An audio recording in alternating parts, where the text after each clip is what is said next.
Okay, so I woke up this morning and I realized that there's a lot going on in my head that I haven't really shared with anyone really. And I've had tons of opportunities, Oprah, interviews, to go on a platform and share hardships or just really anything that's going on in my mind. And I really don't think any of that is relevant to getting paid to tell your story. I feel like it's kind of silly. So I'm here honestly just to open myself to others and try to shed a light on if anyone out there has ever gone through hardships or whatever it is, just to put a light on it. And so that person doesn't feel alone, because I really know what that feels like. I haven't honestly shared this openly too as well, because I've always been scared of the judgment and definitely the embarrassment of the whole thing, period, and the skepticism and the cynical people of what and their opinions of what people would actually think. I do think I'm in a place now where I'm a little bit more confident that I can be willing to share openly my thoughts and what I've been through, because I haven't really had that outlet to share completely openly for so long, just scared of judgments, thoughts of other people and what they think or what they may say. And I think it's crucial for my heart and my head to be able to speak openly about it as if anyone else would. Well, the actual conservatorship actually started, I think, 15 to 16 years ago. I was 25 when it started. I was extremely young. I remember a lot of my friends texting me and calling me, and we were extremely close, and they wanted to see me, but by what had happened, I honestly still to this day don't know what really I did, but the punishment of my father, I wasn't able to, see anyone or like anything. And you have to imagine none of it made sense to me. I literally spoke in a British accent to a doctor to prescribe my medication, and 3 days later, there was a swap team in my home, 3 helicopters, and I remember my mom's best friend and my 2 girlfriends. We had a sleepover the night before. They held me down on a gurner. And again, none of it made sense. Literally, the extent of my madness was playing chess with, when it was playing chase with paparazzi, which is still to this day one of the most fun things I ever did about being famous. So I don't know what was so harmful about that. But I remember my mom was sitting on the couch and she said, "We've heard people are coming here today to talk to you. We should probably go, to a hotel or something." And I never really understood what she meant. I didn't believe her. Like, is a lawyer coming here? Who is coming here? Then 4 hours later, there were over 200 paparazzi outside my house videotaping me through a window of an ambulance, holding me down on a gurner. I know now it was all premeditated. A woman introduced the idea to my dad, and my mom actually helped him follow through and made it all happen. It was all basically set up. There was no drugs in my system, no alcohol, nothing. It was pure abuse. And I haven't even really shared even half of it. I think the main thing I do remember when it started was my dad's control. He loved to control everything I did. I remember the first day he said, "I'm Britney Spears and I'm calling the shots." And I'm like, alrighty then. My brother was a football player. My dad was really, really hard on him when he was younger, really abusive. And I think when my mom gave him the idea for the conservatorship and his friend, I think he just really regrouped it and made such a really, really overhauling big deal out of it. And it was just really too much. I remember him always being in the office, and my girlfriend was his assistant, and they would just stay in there all day with the door shut, and I was never ever able to leave or go anywhere. My first job, after the 2 weeks of being hospitalized and completely traumatized out of my mind, I did a TV show called How I Met Your Mother, and then I started working on an album called Circus. and started working away right away. All I do remember is I had to do what I was told. I was told I was fat every day. I had to go to the gym. I had to just, and I never remember feeling so demoralized, and just, they made me feel like nothing. And I went along with it because I was scared. I was scared and fearful. I didn't even really do anything. And I had like a swap team and how, like, none of it made sense to me. So since that day, I did probably 4.5 tours. I did an album circus, Femme Fatale, Britney Jean, and Glory. And then I started doing a Vegas show in Las Vegas. And I did that for 4.5 years. I do remember working, and I got to a point where, you know, because my pride in my 30s, I have to live under my father's rules. And, you know, the dancers are playing and drinking and having fun at nights in Vegas, and I couldn't do anything. And I remember just being like, my performances, I know, were horrible. Like, I even wore wigs, and all the dancers were doing all these nice, sexy head flip turns, and I had conditioner treatment in my hair and like these little caps over my head, and just during a whole show getting conditioner treatments just with wigs on, because I was just like a robot. Honestly, I didn't give a fuck anymore, because I couldn't go where I wanted to go. I couldn't have the nannies that I wanted to have. I couldn't have cash. And it was just demoralizing. So I was kind of like in this conspiracy thing of people claiming and like treating me like a superstar, but yet they treated me like nothing. Well, for some reason, I started to get a spark back. I remember recording Glory, and for some reason, I think producing and making music, and I went to this little Spanish house, and I got the fire back in my eyes for some reason, and it was at the end of recording Glory, and my son named it, and things started kind of taking a turn, because I started getting more confidence just for myself. And I think with confidence, people kind of like, oh, wait, what's going on now? Like, she's speaking up a little bit more, but it might not be particularly a good thing if I'd been quiet for 15 years. I think with confidence comes enlightenment, which makes you think better. And that's the last thing they wanted me to do, is to actually be better, because then who would be in control then? But it was really tricky, because I had to just play this role that everything was okay all the time, and I had to go along with it because I knew they could hurt me. So I'm sitting here, like, my friends all drinking alcohol and having fun in these parties, and had no cash. I literally felt like a nun. My girlfriends from home came to visit me in a spa, and I couldn't even walk into the spa, and they had their feet doing pedicures in the water, and the 3 ices of bottles of champagnes before my show just sitting there. And I wasn't even acknowledged by them, my own hometown friends, when they would come to Vegas. And it was just, it was demoralizing, I will say. You also have to understand, it's like, 15 years of touring and doing shows, and I'm 30 years old under my dad's rules.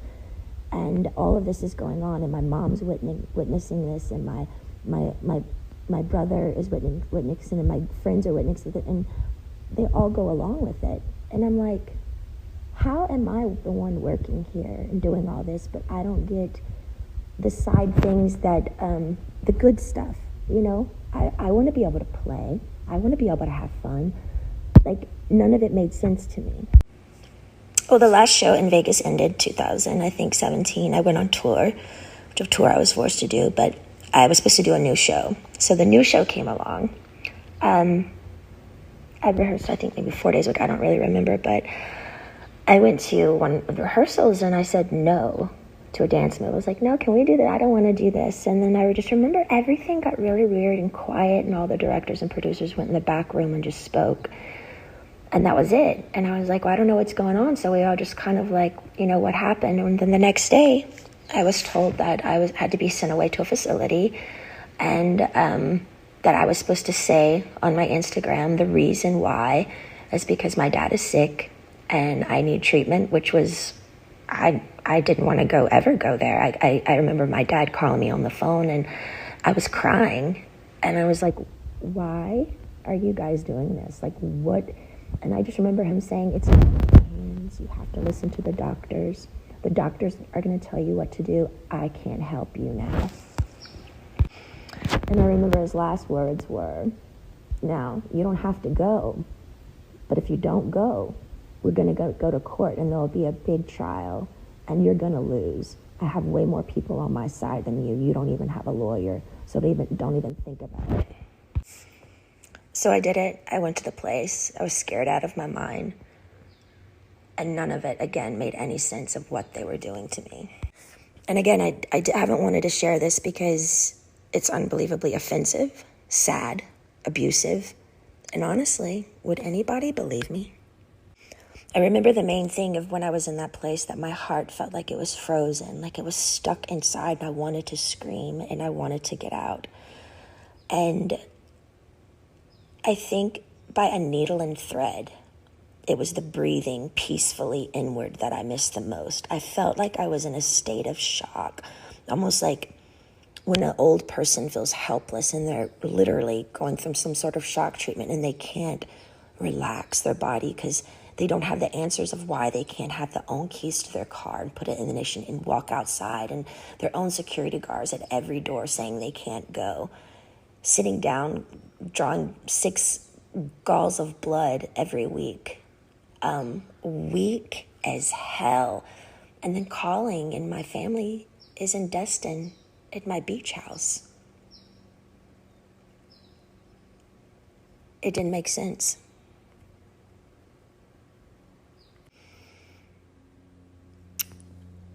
The main thing, I to this day, I kind of stopped believing in God at that time because I didn't know how they could have 40 people leave my house a day and me work from 8 to 6 at night. Be seen changed every time I changed in the shower. No privacy, no door, nothing. How did they get away with it? And what the fuck did I do to deserve that? I couldn't even smoke cigarettes. People on death row can smoke cigarettes. I missed my AA meetings. Although I was kind of forced to go to AA, and I'm not even alcoholic, I actually enjoyed it because I thought the people were brilliant. They shared their stories just to share their story, and in a circle of women and men who just are trying to be better people and trying to touch other people. I missed my AA meetings. I couldn't go in. I couldn't have the keys to my car, no cash, no cigarettes, no door for privacy. It changed me, watched me change naked every day. I did work 7 days a week. No weekends were off. They monitored what I ate. From 8 to 6, I work. Sometimes at 9 o'clock, I'd be able to watch a movie. Finally, the owner of the whole facility that I was always texting to try to be able to go somewhere, just get out of the house, that place somehow, he had to let me go because the Free Britney campaign came out. With all the pink T-shirts. I saw it on a lot of the morning shows, and people by word of mouth, and I think just by my fans knowing by heart that something was up. I remember one of the guys were on an interview on the street, and he said, you know what, I could be totally wrong, and if I'm wrong, I'll be really, really embarrassed, and I'll just go have a drink somewhere. He said, but I do feel like they're doing something to her right now, and I'm not surely what it is, but that's what my heart says.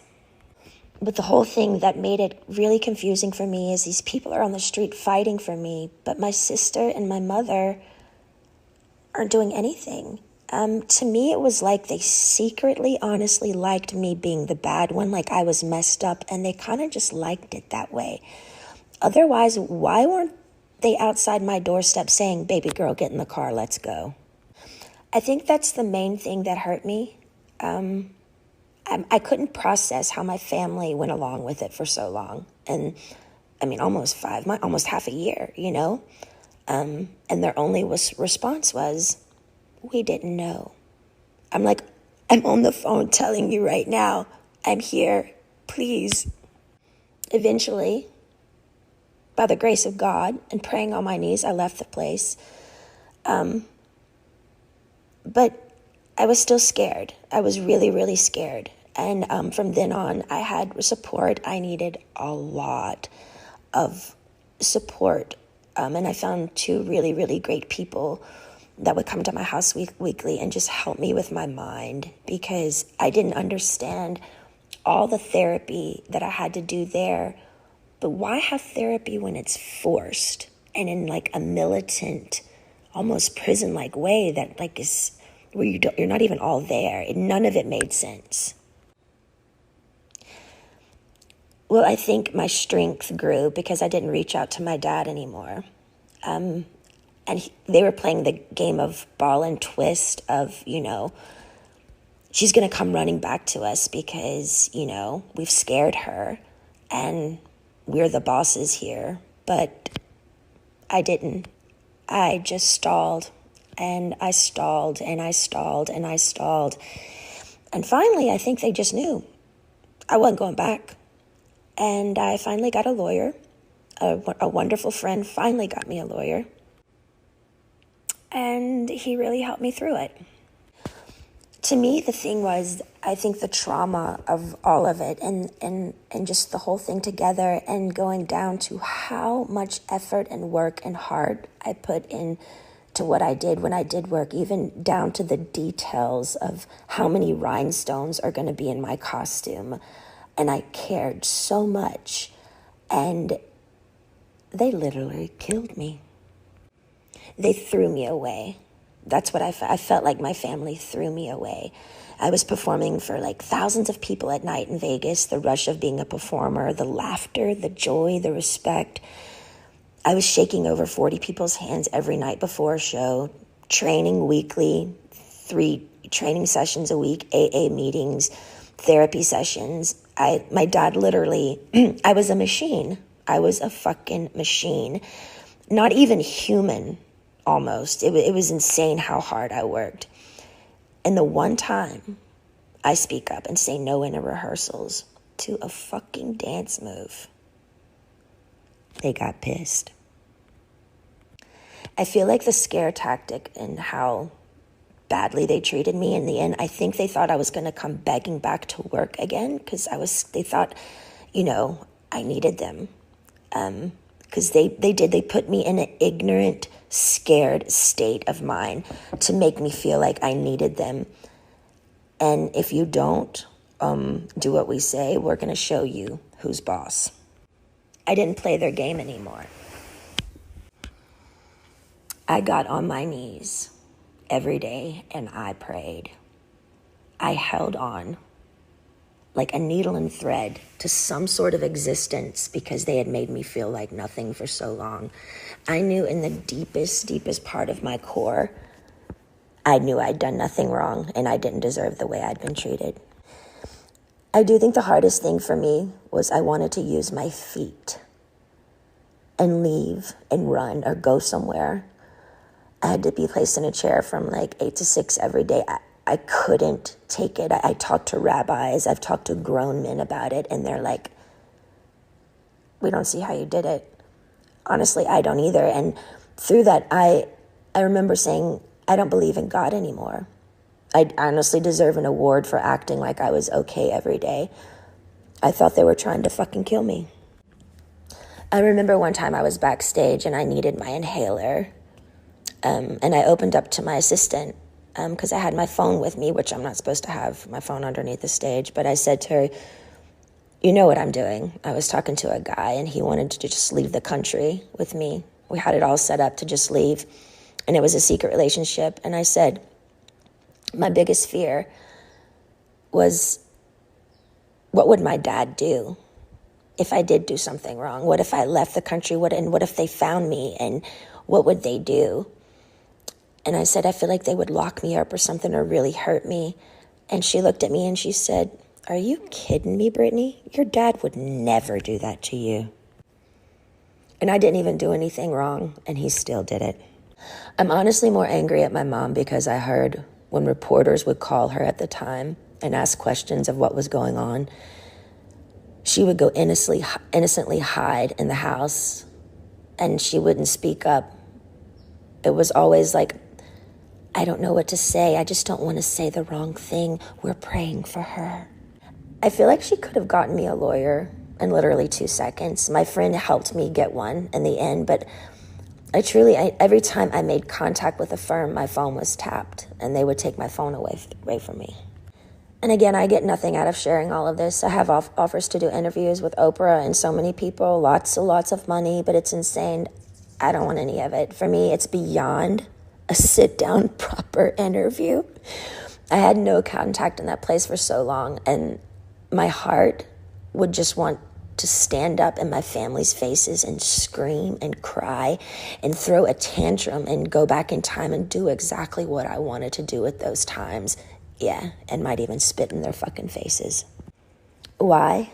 Because the pain my family gave me, sitting me there all day and not being able to use my feet, as they watch their grandchildren run bases to base in a family neighborhood, as if I'm dead or I don't exist, honestly makes me look up and say, how the fuck did they get away with it? How is there a God? Is there a God? Giving 8 galls of blood weekly, not being able to stand up. I was so weak. And my family's at my beach house. I was scared, broken. I'm sharing this because I want people to know I'm only human. I do feel victimized after these experiences. And how can I mend this if I don't talk about it? I have an amazing song right now with one of the most brilliant men of our time. And I'm so grateful.